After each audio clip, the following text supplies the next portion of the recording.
لا أقسم بهذا البلد وأنت حل بهذا البلد ووالد وما ولد لقد خلقنا الإنسان في كبد أيحسب أن لن يقدر عليه أحد يقول أهلكت مالا لبدا أيحسب أن لم يره أحد ألم نجعل له عينين ولسانا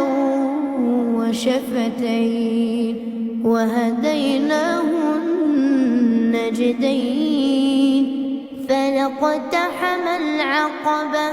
وما أدراك ما العقبة فك رقبة أو إطعام في يوم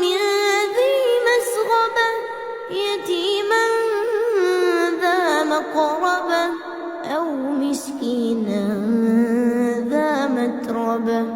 ثم كان من الذين آمنوا وتواصوا بالصبر وتواصوا بالمرحمة أولئك أصحاب الميمنة والذين كفروا بآياتنا هم أصحاب المشأمة عليهم نار مؤصدة